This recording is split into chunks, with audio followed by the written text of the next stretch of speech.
I stood in our backyard, watching my parents hang string lights around the 3 rented party tents.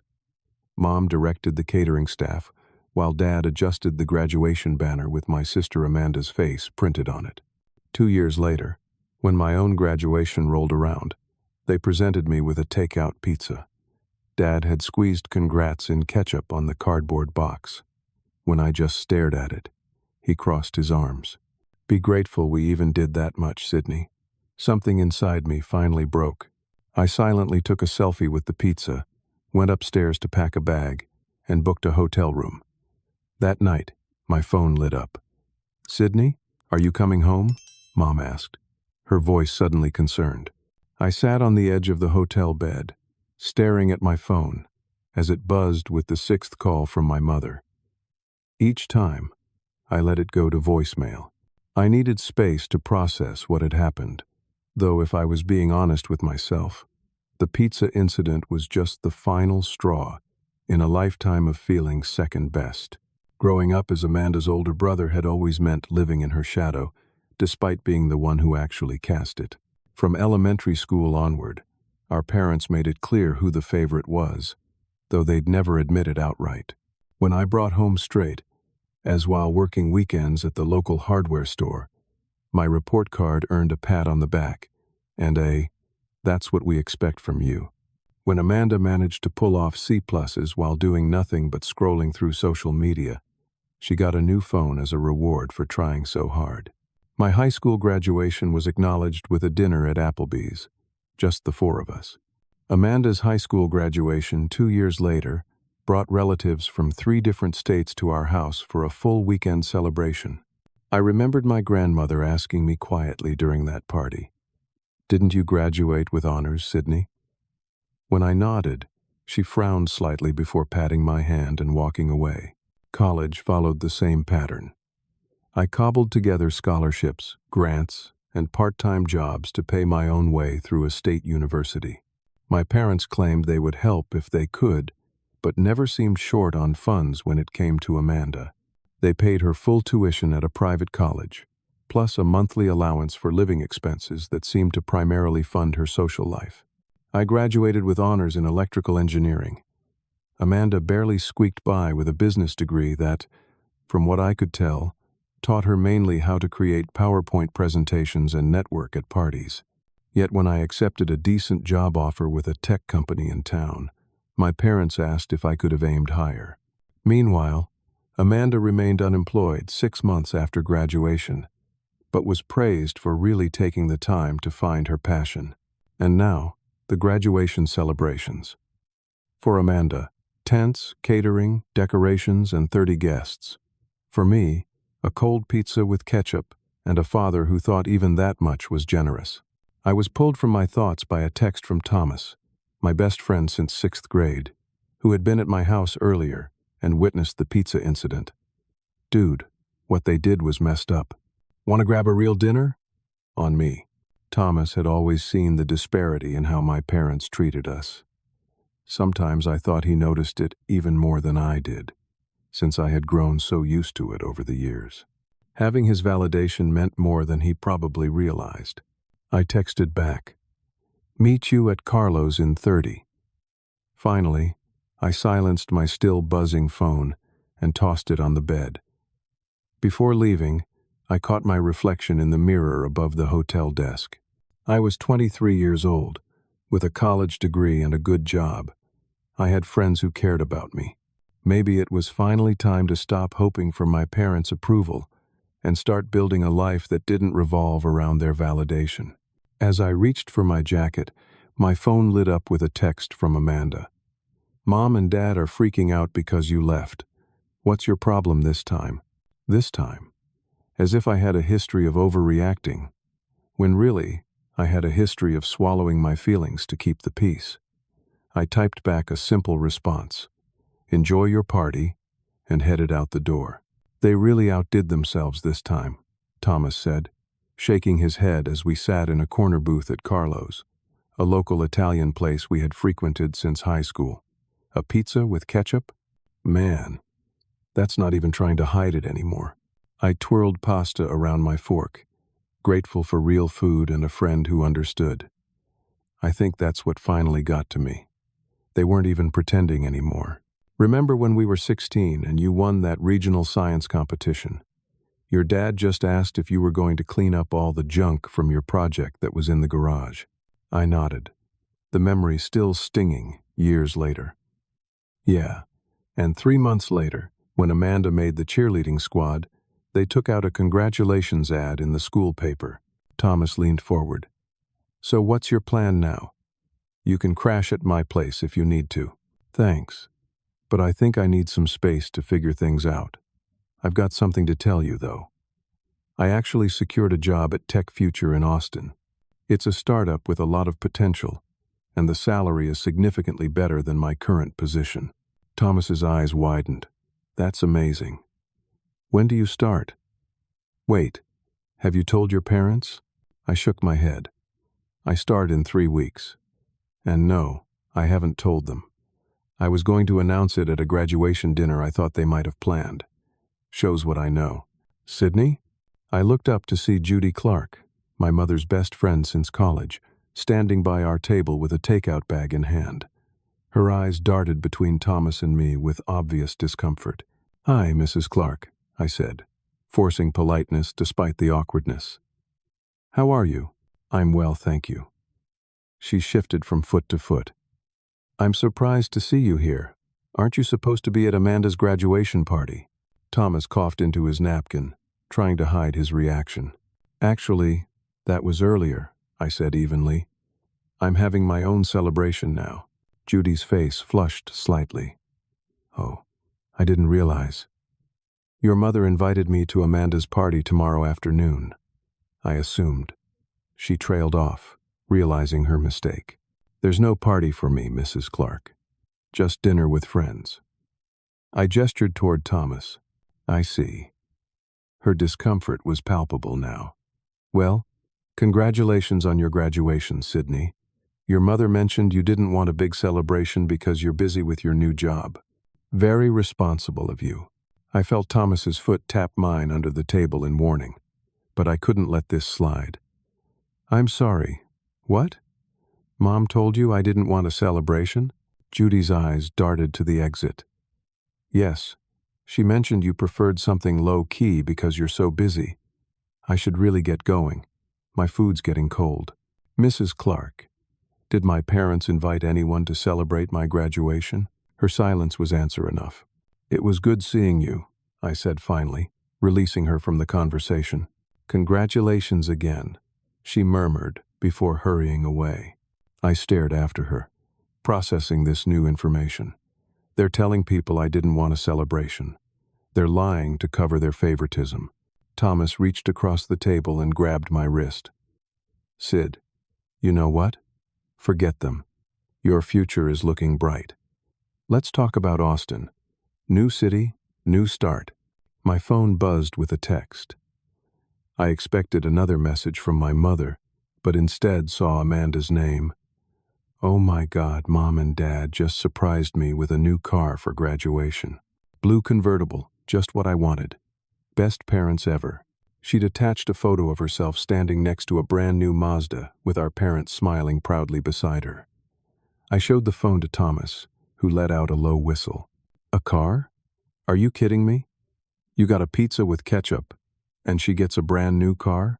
I put my phone away, my decision crystallizing. I'm not going back there, Thomas. I need to get my stuff and figure out my next move. You should confront them, Thomas urged. Make them acknowledge what they're doing. What's the point? They'll deny it, turn it around on me somehow. The point is standing up for yourself. Finally, I was about to respond when my phone rang with an unknown number. Thinking it might be the hotel with a question about my reservation, I answered. Hello, is this Sydney Miller? Asked a woman's voice I didn't recognize. Yes, this is Sydney. This is Barbara Winters from Nexus Technologies. We interviewed you 3 weeks ago for our software engineering position. I remembered the interview well. It had gone great, but they'd chosen another candidate with more experience. Yes, Miss Winters. How can I help you? Our first choice candidate just backed out, and we'd like to offer you the position. The salary would be 20% higher than we initially discussed, and we need someone to start in 2 weeks. Would you be interested? My mind raced. Nexus Technologies was in Seattle, even further from my parents than Austin. Their offer was substantially better than Tech Futures, and I'd actually preferred their company culture and projects. I'm definitely interested, I heard myself saying. Excellent. I'll email you the official offer letter tonight. We're excited to have you join our team, Sydney. After ending the call, I looked up to see Thomas watching me curiously. What was that about? He asked. I just got offered a job at Nexus Technologies.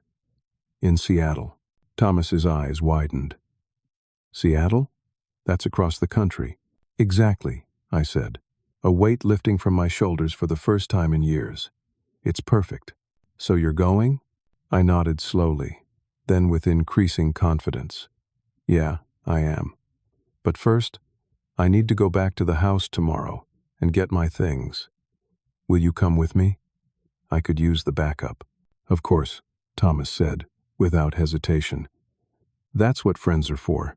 As we finished our meal, I felt something I hadn't experienced in a long time. Hope. Not hope that my parents would finally treat me fairly, but hope for a future I could build for myself, far away from their toxic favoritism.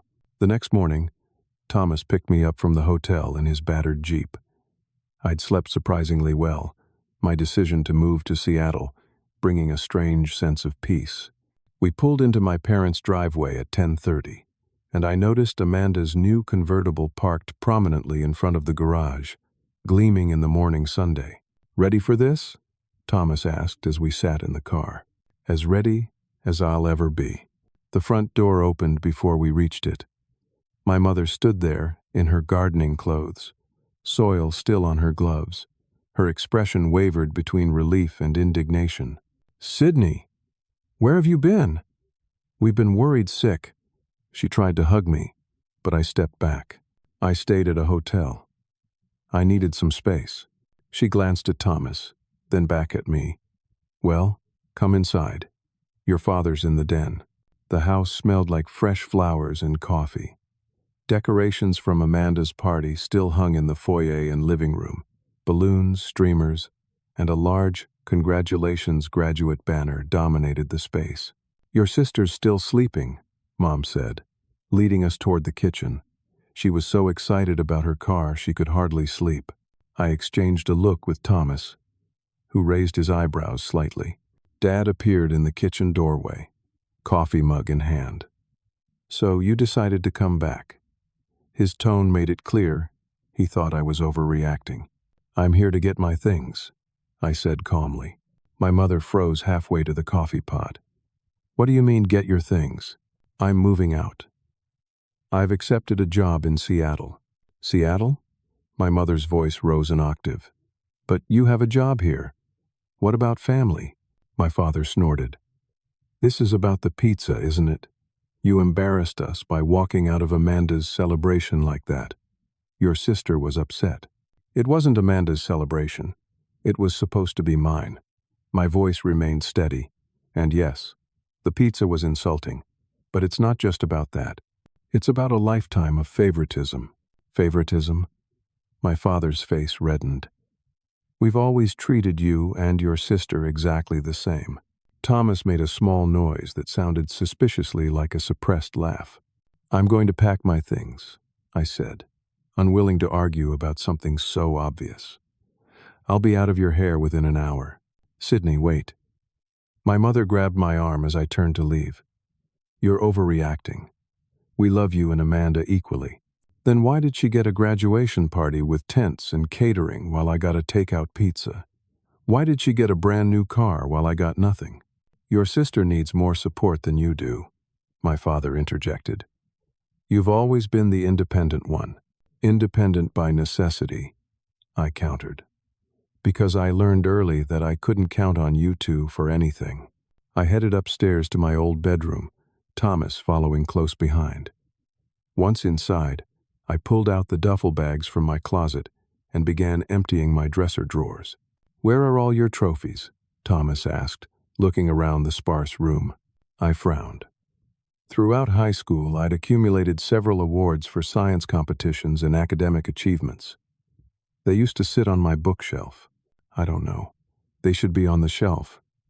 I opened my closet to find it half filled with Amanda's overflow clothing and shoes. What the hell? Thomas opened my old desk drawers to find them filled with makeup and hair accessories. Dude, they turned your room into Amanda's storage space. A cold feeling settled in my stomach. Let's check the attic.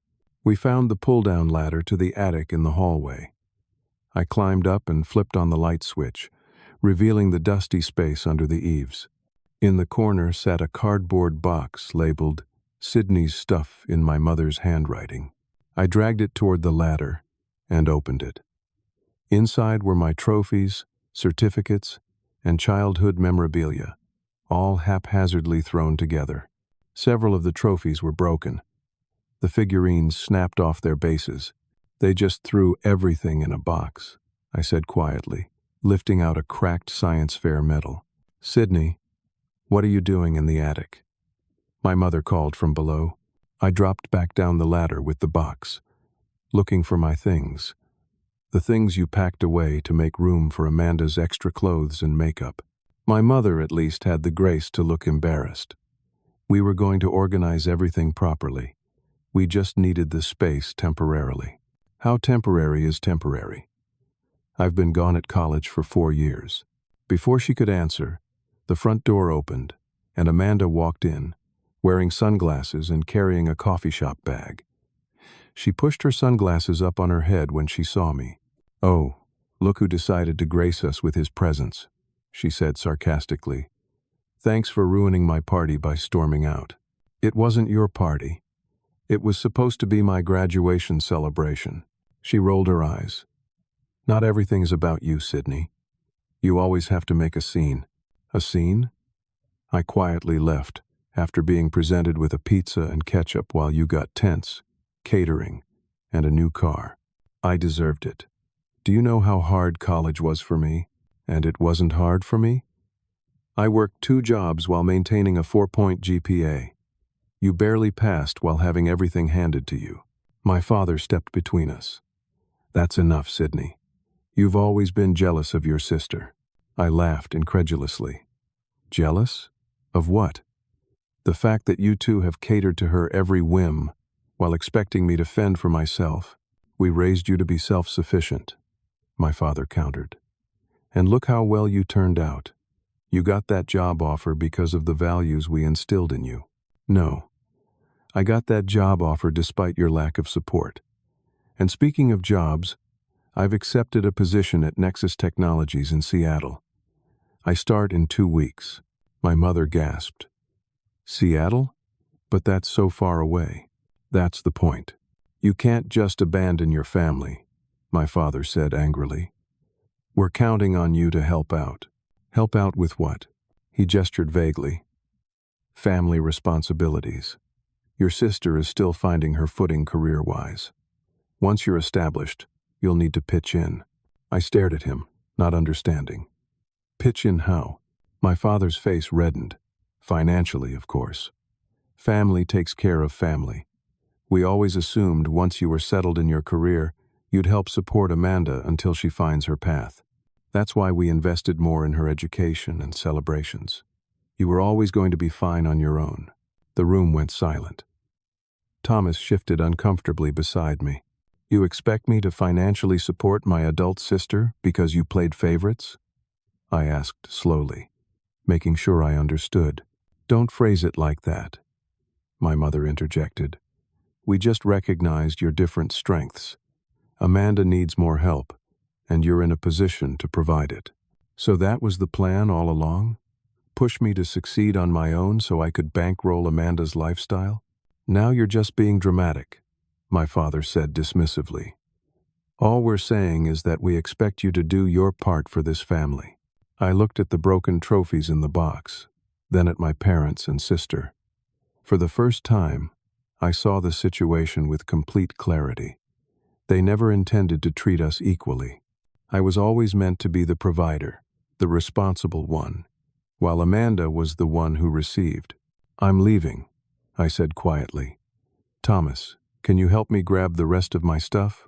"Sydney, wait," my mother pleaded. "Let's talk about this. There's nothing left to talk about. You've made your expectations perfectly clear, and I'm making mine clear too. I won't be your backup plan for supporting Amanda." As Thomas and I walked back upstairs, I heard my father say to my mother, "He'll come around. He always does." But this time, I knew with absolute certainty, I wouldn't.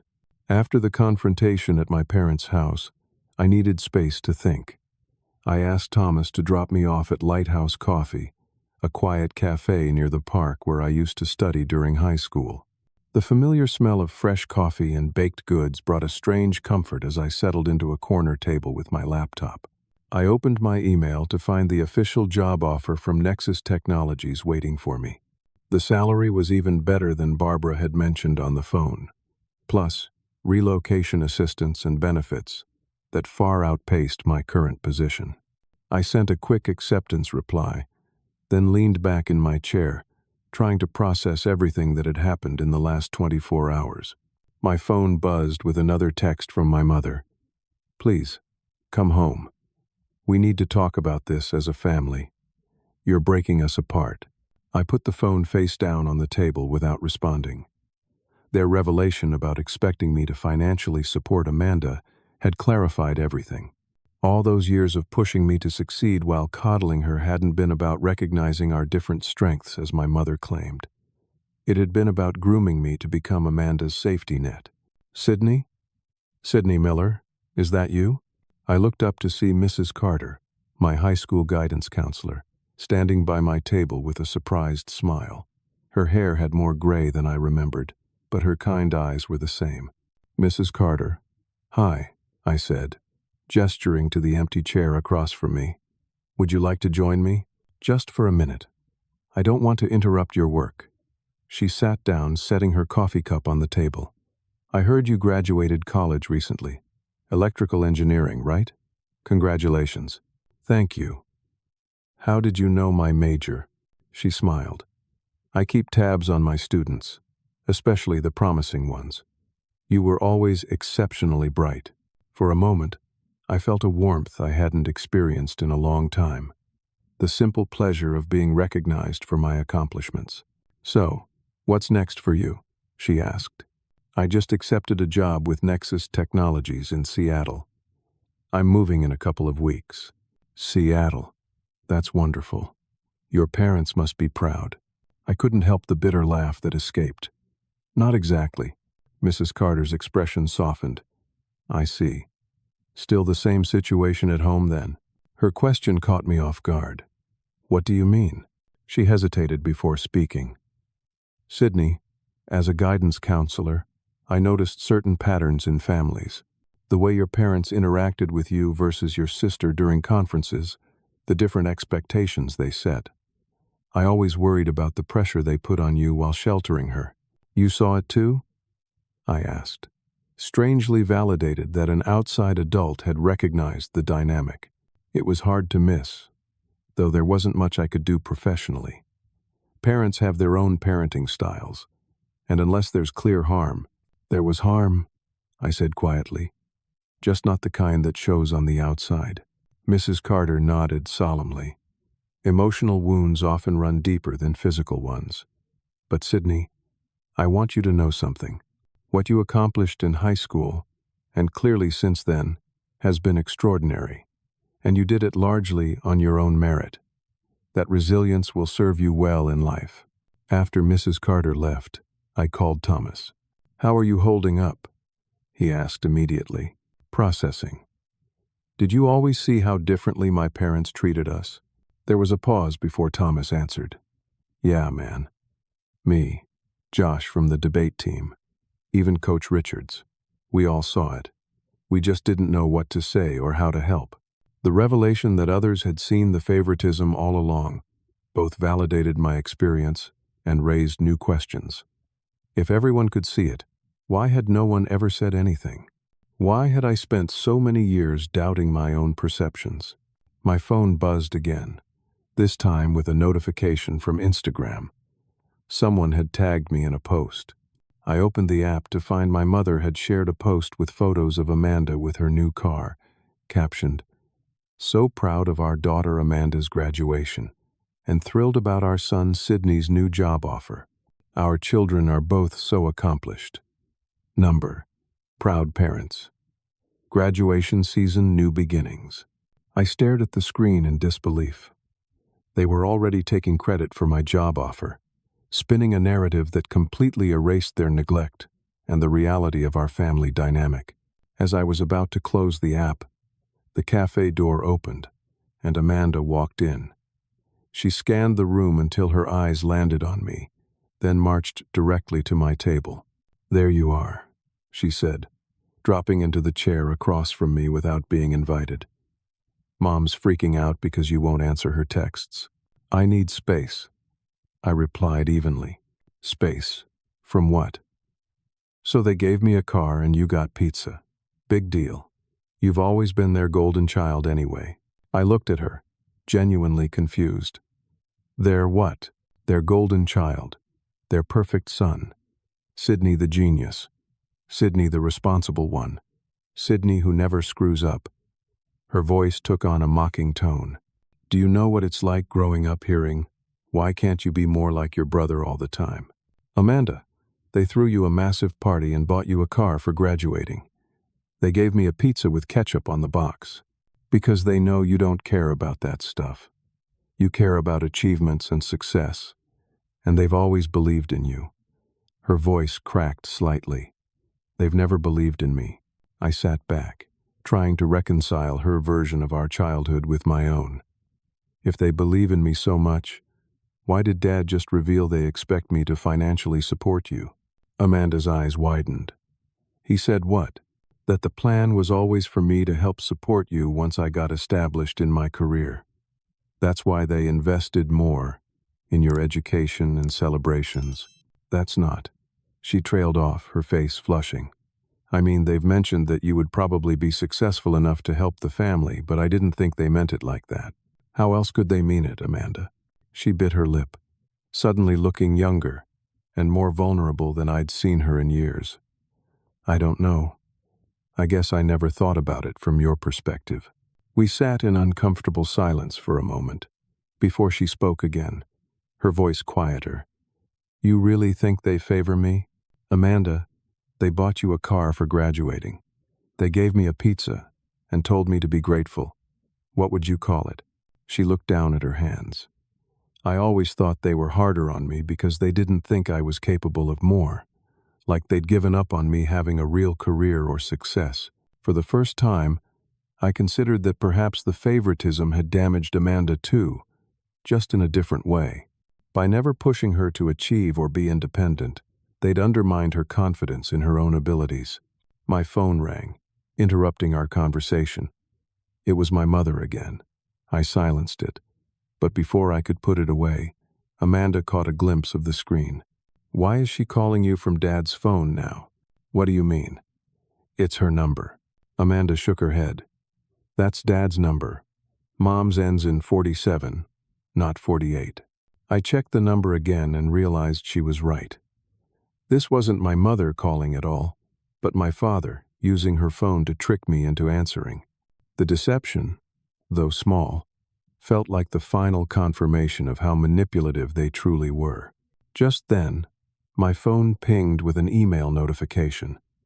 It was from a local news blog I followed, with the headline, "Midtown Financial under investigation for predatory lending practices." My father worked at Midtown Financial. I opened the article quickly, scanning the content.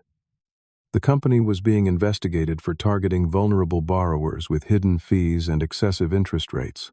While my father wasn't named specifically, as a senior loan officer, he would certainly be affected by the scandal. Suddenly, their insistence that I help support the family took on a new dimension. If my father lost his job or the company faced significant penalties, their financial situation could be precarious.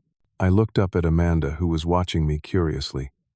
"Have Mom and Dad mentioned anything about financial problems recently?" She hesitated, then nodded slowly. I overheard them arguing about credit card bills last month. And when they bought my car, Dad mentioned something about it being worth the stretch, because it was important to celebrate properly. The pieces fell into place. My parents weren't just playing favorites. They were financially overextended from years of spoiling Amanda, and were now counting on my income to bail them out. "I need to go," I said, gathering my laptop. "I have a lot to think about." "Sydney," Amanda said, catching my arm as I stood. "Are you really moving to Seattle?" "Yes. I start my new job in 2 weeks." What about me?" The vulnerability in her question gave me pause. For all her entitlement and attitude, Amanda was also a victim of our parents' dysfunctional dynamic. They'd set us up as adversaries rather than allies, and neither of us had truly benefited. "You could come visit," I offered cautiously. "Once I'm settled. Maybe it would be good for you to get some distance, too." She nodded, a thoughtful expression replacing her usual defiance. Maybe it would. As I left the coffee shop, I felt like I was seeing my family situation clearly for the first time. The favoritism wasn't just about loving Amanda more. It was a calculated strategy to create a safety net for their own financial mismanagement. I had been raised to be the responsible provider, while Amanda had been kept dependent and entitled. It was a toxic system that hurt everyone involved, and I was finally ready to break free from it. The next 2 weeks passed in a whirlwind of preparations. I gave notice at my current job, found an apartment in Seattle through a virtual tour, and arranged for my belongings to be shipped. Through it all, I maintained minimal contact with my parents, responding to their increasingly desperate messages with brief, factual updates, rather than engaging in their emotional manipulation. Thomas helped me pack up the last of my things from the small apartment I'd been renting since college graduation. As we taped up boxes, he handed me a business card. "What's this?" I asked, turning it over in my hand. "My cousin's therapist. She specializes in family trauma and adult children of dysfunctional families. I thought you might want to talk to someone once you're settled in Seattle." I nodded, tucking the card into my wallet. "Thanks. I think that's a good idea." The night before my flight to Seattle, I received a call from a number I didn't recognize but had a familiar area code. "Curious," I answered. "Sydney? It's Grandma Miller." My maternal grandmother's voice brought an immediate smile to my face. We'd always been close when I was younger, but since she moved to Florida after my grandfather died, our contact had become less frequent. "Grandma, it's good to hear your voice. How did you get this number?" "Your friend Thomas. He called me, said you might need to hear from family who's actually proud of you." My throat tightened with unexpected emotion. "He did?" "He did. And he's right. I hear congratulations are in order. College graduation? And a big job in Seattle?" "That's right," I confirmed. "I leave tomorrow morning. Your mother called me last week, all upset about you moving so far away. Said you were abandoning the family." There was a pause. I asked her what they did for your graduation, and she got real quiet. I laughed despite myself. "Let me guess. She changed the subject? Faster than a jackrabbit. But I've known my daughter her whole life, Sydney. Carol always favored her younger sister too, just like she favors Amanda. It's a pattern in our family going back generations." This was news to me. "Mom was treated the same way?" "By your grandmother, yes. And I'm ashamed to say I didn't stop it like I should have. Patterns repeat unless someone has the courage to break them." Her voice grew serious. "You're doing the right thing, creating some distance. Sometimes love needs distance to grow healthy again." After talking to my grandmother, I felt a new resolve. This wasn't just about escaping a toxic situation. It was about breaking a generational pattern that had caused pain for decades.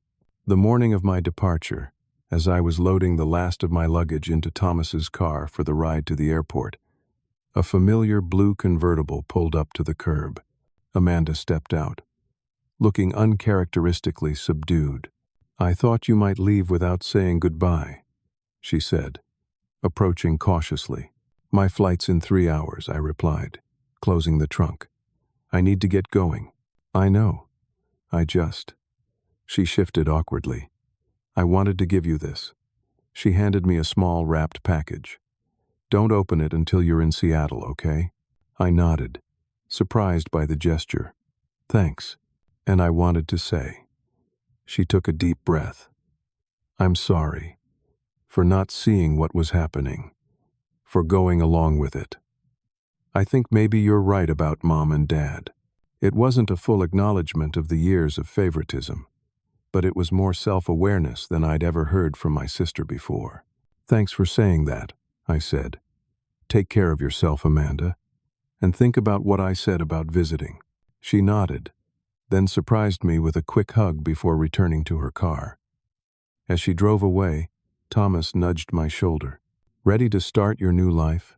I smiled, feeling lighter than I had in years. More than ready. Seattle welcomed me with rain, which seemed fitting for a fresh start. My apartment was small but modern, with large windows overlooking a neighborhood filled with coffee shops and bookstores. After unpacking the essentials, I remembered Amanda's gift. Inside, the simple wrapping was a framed photo of the two of us as children, maybe 6 and 4 years old, building a sandcastle at the beach. We were both laughing, covered in sand, genuinely happy in each other's company. On the back, Amanda had written, "Before things got complicated, love you, big brother." The simple message brought unexpected tears to my eyes. Maybe there was hope for rebuilding at least one relationship from my past. The next day, I used the card Thomas had given me to schedule an appointment with Dr. Elena Morales, the therapist who specialized in family trauma. Our first session was scheduled for the following week, giving me time to settle into my new job and apartment. The weekend before I started at Nexus Technologies, I received a barrage of texts and calls from my parents. They had escalated their tactics, from guilt trips, "How could you abandon us when we gave you everything?" to veiled threats, "You'll regret cutting off your family when you need us most," to apparent reconciliation attempts, "We just want to understand and support your decision." I didn't respond to any of them, but I did notice something interesting. Despite claiming to be devastated by my move, neither of my parents had asked for my new address in Seattle or offered to help with my relocation in any way. Their concerns seemed entirely focused on how my absence affected them, not on my well-being. On Monday morning, as I prepared for my first day at Nexus, I felt a strange mix of excitement and lingering sadness. I was proud of myself for taking this step, but the weight of my family's dysfunction still pressed on my shoulders. My phone rang with a familiar number. My cousin Jake, my father's brother's son. We'd been close as children, but had drifted apart in adulthood. "Jake? This is a surprise." "Hey, Sydney. Thomas told me you moved to Seattle. I wanted to check in, see how you're doing." "I'm good, thanks. Just about to start my new job." There was a pause before Jake continued. "Look, I know about the situation with your parents, the favoritism thing." "You do?" "Yeah. Uncle Mark and Aunt Carol did the same thing with me and my sister Lisa that they did with you and Amanda. Always praising her, always pushing me aside. It's like a family tradition or something." His words echoed what my grandmother had told me about the generational pattern. "How did you handle it?" "Not as well as you, honestly. I stuck around, kept trying to earn their approval. Wasted years of my life trying to be good enough." His voice held no bitterness, just resignation. "I wish I'd had the courage to do what you're doing sooner." "It doesn't feel like courage," I admitted. "It feels like running away. Trust me, it's courage. Breaking patterns takes guts." He paused. "Anyway, I'm in Portland now, not too far from you. Maybe we could meet up sometime. Grab a beer?" "I'd like that." After hanging up, I thought about all the connections I still had despite distancing myself from my parents. Thomas, my grandmother, Jake, and possibly even a healthier relationship with Amanda in the future. I wasn't alone, and I wasn't running away. I was moving towards something better. My first day at Nexus Technologies was everything I'd hoped for. My team was welcoming. The projects were exciting. And for the first time in my life, I felt fully recognized for my abilities without anyone trying to diminish my achievements or exploit my success. That evening, I called Dr. Morales and confirmed my appointment for later that week. As I ended the call, my phone buzzed with a notification. My mother had tagged me in another social media post, this time claiming they were so proud of our son, starting his dream job in Seattle with a years-old photo of me at high school graduation. I stared at it for a moment, then did something I should have done long ago. I adjusted my privacy settings to prevent tags without my approval and muted their accounts. I wasn't cutting them off completely, but I was taking control of our interactions. The next morning, I woke to a pounding on my apartment door. When I opened it, I found myself face to face with my father, red-faced and clearly agitated. "Dad? What are you doing here? Is that any way to greet your father? I flew across the country to see you, and you can't even invite me in?" Reluctantly, I stepped aside to let him enter. "How did you find my address?" "Your sister told me. At least she still respects family obligations." He looked around my apartment critically. "This is what you left us for? A tiny apartment in a city where it never stops raining?" I took a deep breath, refusing to be baited. "Why are you here, Dad?" "To talk some sense into you. Your mother is heartbroken. You've barely spoken to us in weeks." I needed space. "Space?" He scoffed. "From what? A family that supported you your entire life?" I felt a familiar anger rising, but pushed it down. "Dad, I have to get ready for work. I can't do this right now." "Can't make time for your own father? After everything we've done for you?" And there it was, the crux of our dysfunctional relationship, the constant implication that I owed them for doing the basic job of parenting, while overlooking how they had consistently prioritized Amanda over me. "What exactly have you done for me, Dad? Because from where I stand, you gave me the bare minimum, while lavishing Amanda with attention, celebrations, and financial support. We raised you to be independent. No, you raised me to be your backup plan for when you couldn't afford Amanda's lifestyle anymore." The words came out sharper than I intended, but I couldn't take them back. My father's face flushed darker. "How dare you? After all the sacrifices we made?" "What sacrifices?" "You paid for Amanda's private college education while I worked multiple jobs. You bought her a new car for graduation, while I got a pizza with ketchup. You threw her a catered party with tents and decorations while I got nothing. You've always been jealous of your sister." "I'm not jealous, Dad. I'm hurt. There's a difference." "Hurt?" he sputtered. "You want to talk about hurt? What about the hurt you've caused your mother by cutting us off? What about the hurt to this family when you refused to do your part?" "My part was never being treated like an equal member of the family. It was being the reliable one you could eventually exploit to support Amanda." "That is not true. We always expected you to help because you're capable, not because we planned it that way." "Then why did you use my college fund to pay for Amanda's education? Why did you never celebrate my achievements? Why did you turn my bedroom into storage space for her things?" My father opened his mouth to respond, but suddenly clutched at his chest, his face contorting in pain. For a terrifying moment, I thought he was having a heart attack. "Dad? Dad, are you okay?" He slumped against the wall, still holding his chest. "Can't breathe," he gasped. I grabbed my phone and called 911, giving them my address and describing my father's symptoms.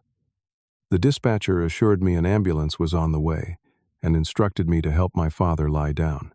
As we waited for the ambulance, my father's breathing became less labored, though he still looked pale and shaken.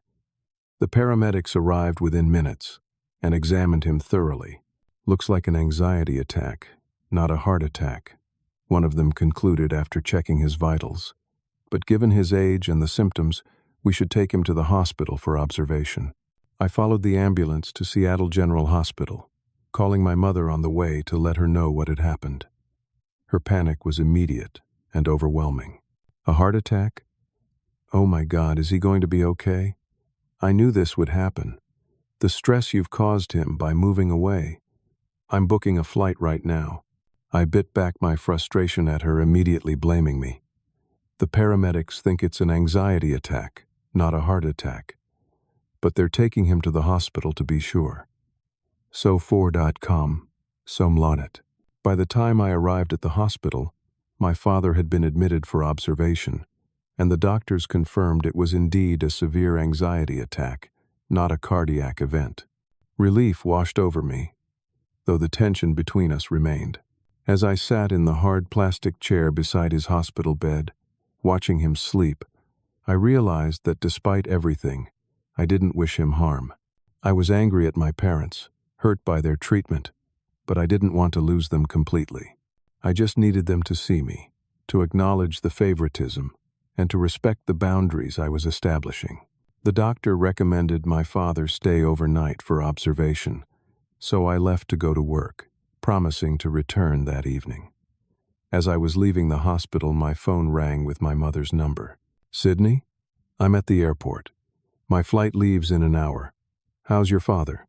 "He's stable. It was an anxiety attack, not a heart attack.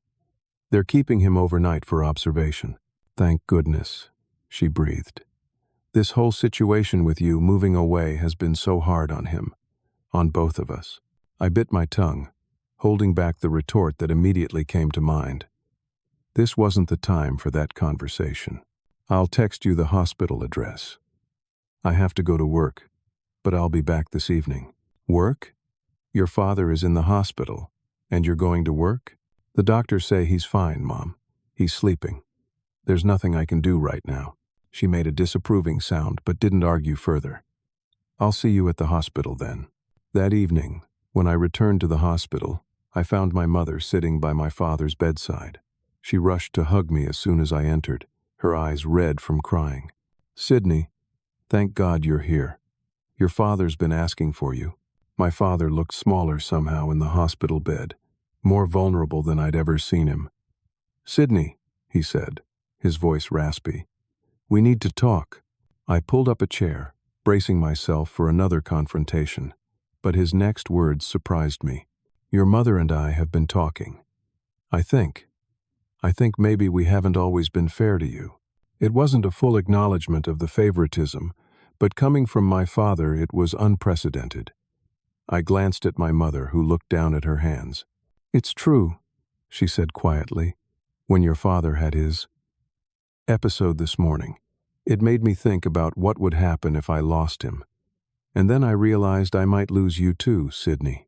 Not to death, but to distance. And that scared me more than I can say. For the first time in my adult life, I felt like my parents were actually seeing me, not as the reliable son who would eventually support his sister, but as a person with feelings and legitimate grievances. "I don't want to cut you out of my life," I said honestly. "I just need you to respect my boundaries and acknowledge the favoritism."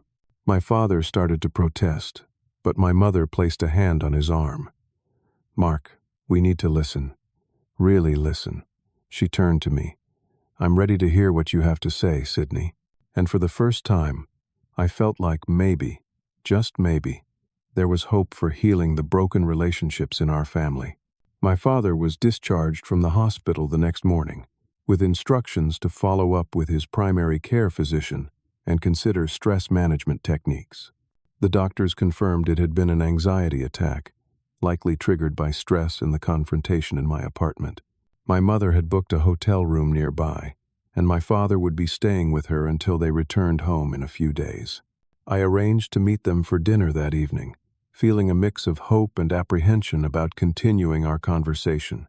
Throughout the day at work, I found it difficult to focus. The apparent breakthrough with my parents seemed too good to be true.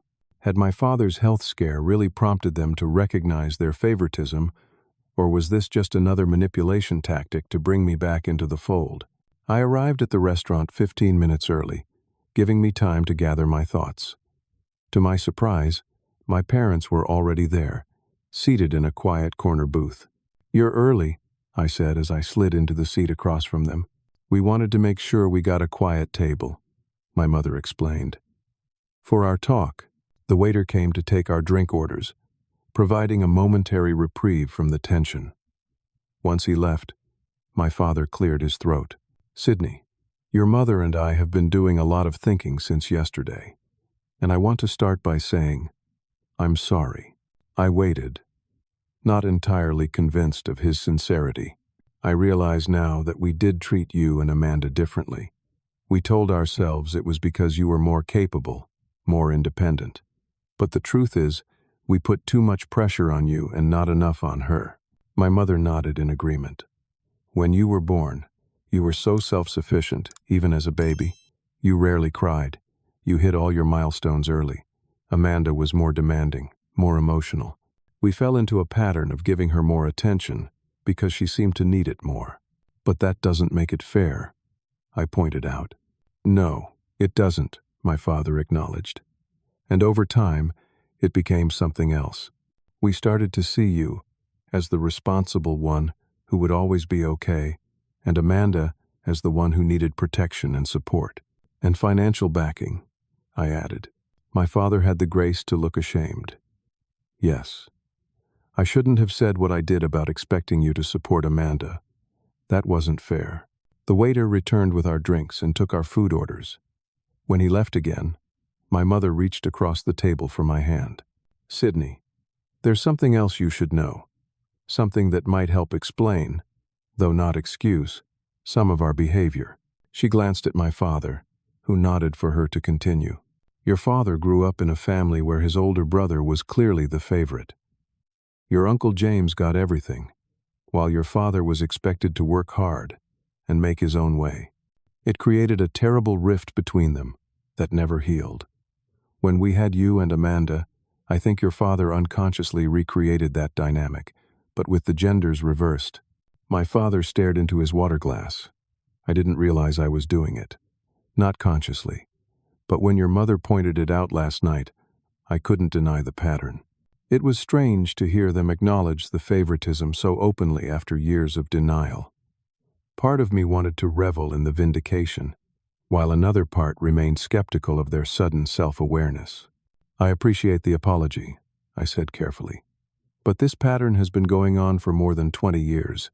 It's not going to change overnight." "We know that," my mother said quickly. "We don't expect you to forgive us immediately. We just want a chance to do better." Before I could respond, I spotted a familiar figure entering the restaurant. Amanda, looking nervous in a way I rarely associated with my confident sister, scanned the dining room until she saw us. "Amanda? What are you doing here?" my mother asked as Amanda approached our table. "I took an earlier flight. I wanted to make sure Dad was okay." She hesitated, then looked directly at me, and I wanted to talk to Sydney.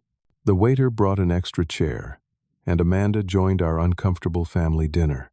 For a moment, no one spoke. "How are you feeling, Dad?" Amanda finally asked. "Better. It was just an anxiety attack, thankfully." Amanda nodded, then turned to me. "Mom called and told me what happened, and about your conversation at the hospital." I raised an eyebrow. "Did she?" "Yes. She said you've felt like we've favored Amanda all these years," my father interjected. "And she's right. We did." Amanda looked down at her hands. "I didn't know you felt that way, Sydney." "Not really. I mean, I knew you were upset about the pizza thing, but I didn't realize it was part of a bigger pattern." "How could you not know?" I asked, more curious than accusatory. "The evidence was everywhere." "I guess I saw what I wanted to see." She twisted her napkin nervously. "And the truth is, I was always jealous of you." "Jealous? Of what?" "Your confidence. Your intelligence. The way you always knew exactly what you wanted and how to get it. Mom and Dad might have given me more stuff, but they respected you. They never respected me." I looked at my parents, who both appeared uncomfortable with Amanda's assessment. "That's not true, honey," my mother protested weakly. "It is true," Amanda insisted. "You bought me things and threw me parties, But you never expected anything from me. It was like you didn't believe I could achieve anything on my own." My father started to object, then closed his mouth, seemingly reconsidering. "There's something else," Amanda continued, her voice dropping. "Something I haven't told any of you." She took a deep breath. "I didn't actually graduate." The silence that followed was deafening. "What do you mean? You didn't graduate?" my mother finally asked. "I failed 2 of my final courses. I need another semester to complete my degree." Amanda couldn't meet anyone's eyes.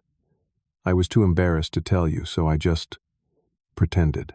I figured I'd take the classes online, and no one would ever know the difference." I stared at my sister in disbelief. "So the graduation celebration, the car, were for nothing," she finished. "I've been living a lie for months." My father's face had gone pale again. "But the ceremony. We saw you walk. Anyone can walk in the ceremony. They don't check if you've completed your requirements. You just don't get an actual diploma." Amanda finally looked up, her eyes filled with tears. "I'm sorry. I know I've disappointed everyone."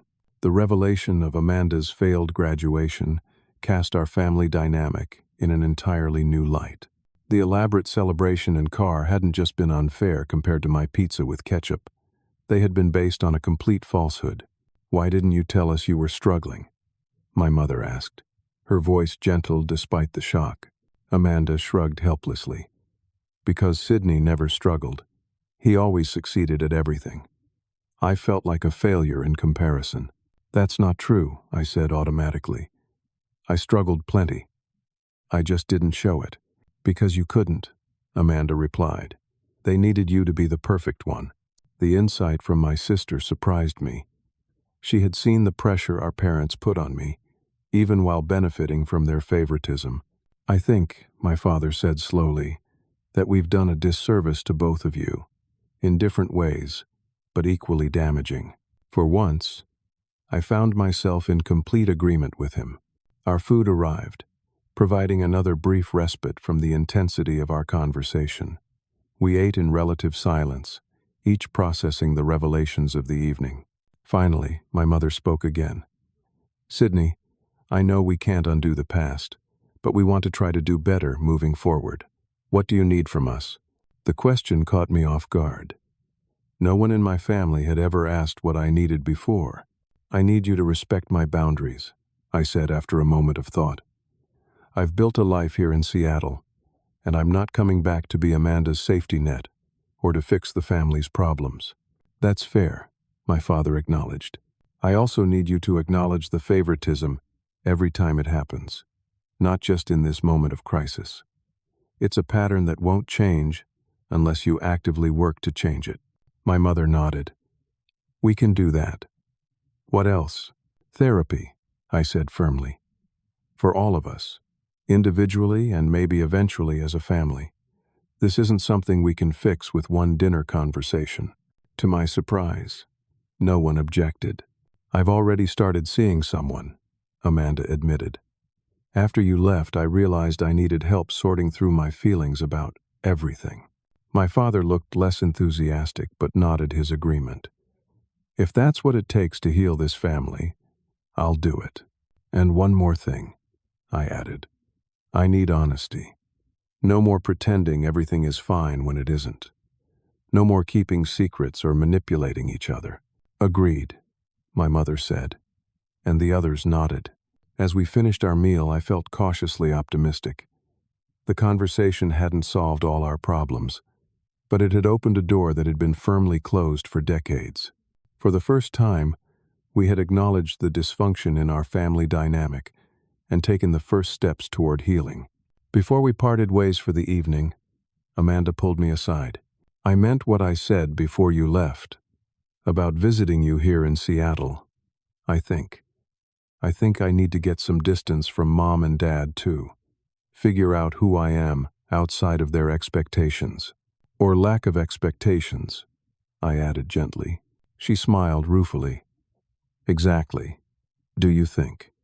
Would it be okay if I looked at finishing my degree out here?" Not to invade your space or anything, just to make a fresh start somewhere new. I considered her request.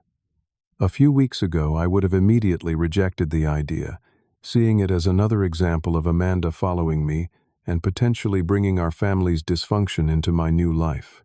But now, I saw it differently. Amanda was trying to break the pattern too, in her own way. I think that could work, I said finally, as long as we both maintain healthy boundaries. She hugged me, a genuine embrace without the usual competition or resentment that had characterized our relationship for so long. Thanks, Sydney, for not giving up on me, even when you had every right to. As I watched my family leave the restaurant to return to their hotel, I felt a strange mix of emotions: cautious hope, lingering hurt, and an unexpected sense of empowerment. For the first time in my life, I had spoken my truth and been heard. The road ahead wouldn't be easy, but at least now we were all walking it with our eyes open. 1 year later, I stood in the kitchen of my new house, a modest but comfortable 2-bedroom home in a quiet Seattle neighborhood. Through the window, I could see guests arriving in the backyard for my housewarming party. Thomas had flown in from our hometown. My cousin Jake drove down from Portland, and several colleagues from Nexus Technologies were setting up lawn chairs around the fire pit. The promotion I'd received 6 months into my new job had come with a substantial raise, allowing me to put a down payment on this small house. The achievement felt particularly sweet, because I had earned it entirely on my own merit. "Need any help with those appetizers?" asked Emily, the woman I'd been dating for the past 4 months. We'd met at a local bookstore, bonding over a shared love of science fiction and hiking in the Pacific Northwest.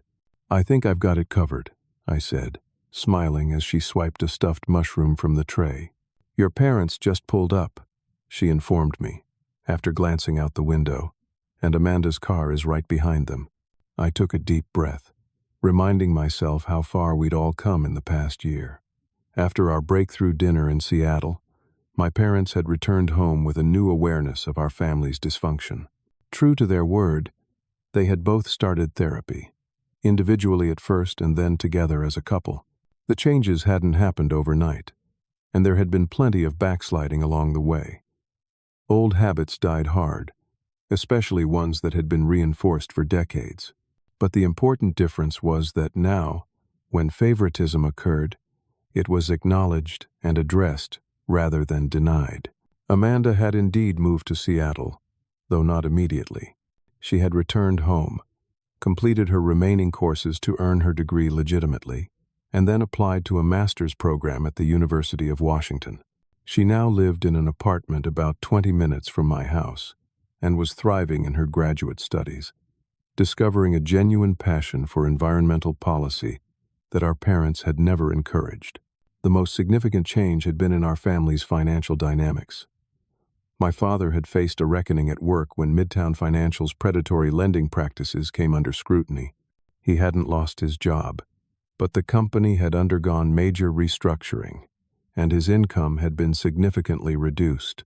My parents had been forced to sell their house and move to a smaller condo, using the proceeds to pay off the substantial debt they'd accumulated over years of living beyond their means.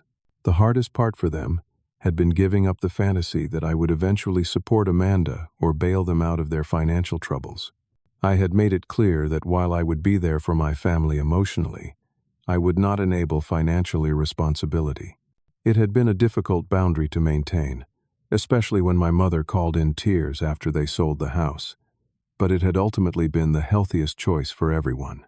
My father appeared in the kitchen doorway, looking older but somehow lighter than he had a year ago. "Those smell delicious," he said, gesturing to the appetizer trays. "Thanks, Dad. Would you mind taking them out to the backyard? Emily and I will bring the drinks." He nodded, carefully picking up 2 trays. "Your mother's setting up the folding chairs we brought. Beautiful house, son. You've done well for yourself." The simple acknowledgement of my achievement, without any comparison to Amanda or suggestion that I owed my success to them, felt like a victory.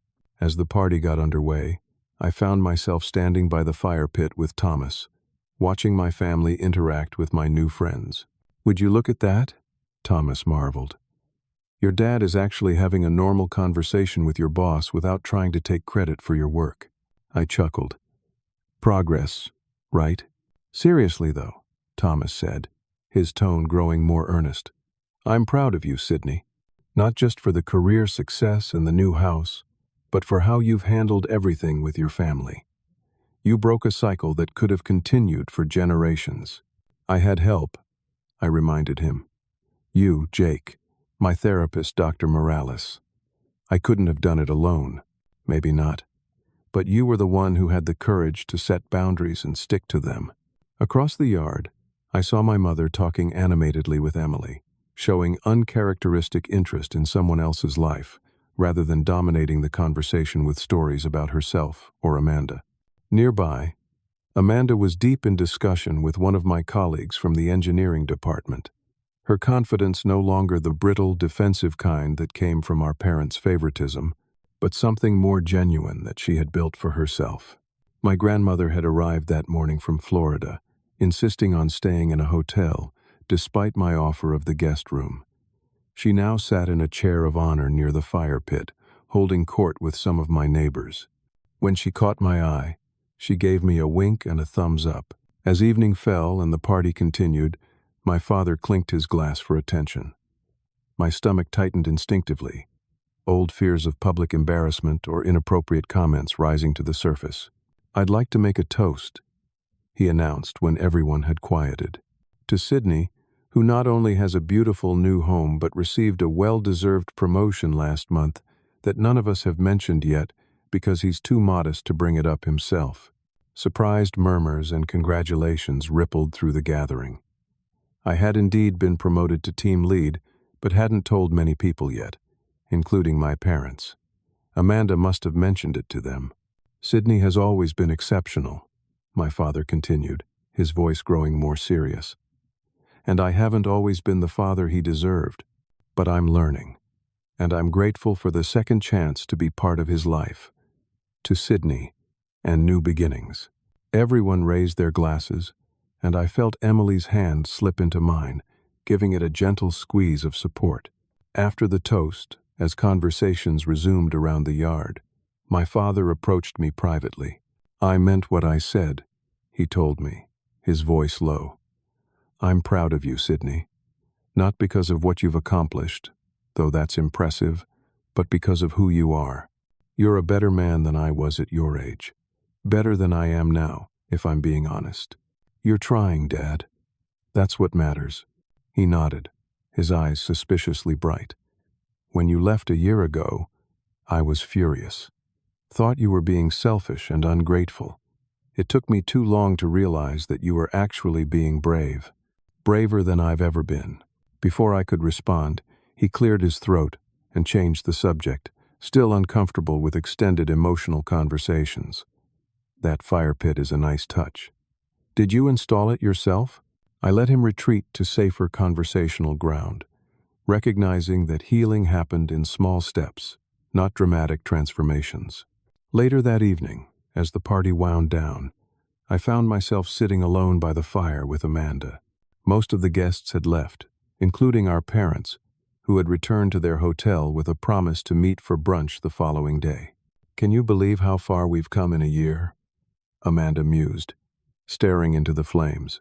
Sometimes I still catch myself waiting for them to treat me like the favorite, and then I remember that wasn't actually healthy for either of us. It's a work in progress, I agreed. For all of us. I'm sorry I didn't see it sooner, she said. Not for the first time. How unfair it was to you. And I'm sorry I didn't see how it hurt you too, just in a different way. We sat in companionable silence for a while, a far cry from the competitive tension that had marked our relationship throughout childhood. Oh, I meant to tell you, Amanda said suddenly. I got that internship with the Environmental Protection Agency. It starts next month. That's fantastic. Congratulations. Thanks. She smiled, a genuine expression of pride. It's the first thing I've ever achieved completely on my own merit, without Mom and Dad pulling strings or making calls on my behalf. It feels different. Good. Different. I'm happy for you, Amanda. Truly. And I'm happy for you and Emily. She's great, Sydney. She sees you for who you really are. As the fire burned down to embers, I reflected on the journey of the past year. The pain hadn't disappeared completely, nor had our family's dysfunction been magically cured. There were still difficult moments, old habits that resurfaced, and painful memories that sometimes caught me off guard. But something fundamental had changed. We were all more aware, more honest, and more committed to building healthier relationships. The cycle of favoritism that had damaged our family for generations had finally been broken. When I looked back at the painful graduation celebration discrepancy that had been the catalyst for change, I felt oddly grateful. The pizza with ketchup had been the final insult that pushed me to stand up for myself, to assert my worth, and to demand better treatment. Without that moment of clarity, I might have continued accepting the unacceptable for years to come. As Emily joined us by the fire, bringing a blanket to ward off the evening chill, I realized that the most important lesson I'd learned wasn't about family dynamics or setting boundaries, though those were significant. It was about believing in my own value, independent of anyone else's validation. It was about recognizing that I deserved celebration and respect, not because of my achievements or capabilities, but simply because of who I was. And that was a lesson worth far more than any graduation party could ever provide. Thanks for sharing your story with me today. If you've ever felt unappreciated or overlooked by your family, I'd love to hear your experiences in the comments below. How did you handle it? Did you confront the situation or find another way to cope? Please like this video if Sydney's journey resonated with you. Subscribe for more stories about overcoming family challenges, and share with someone who might need to hear that they deserve to be celebrated too. Until next time, remember that your worth isn't determined by how others treat you, but by how you value yourself.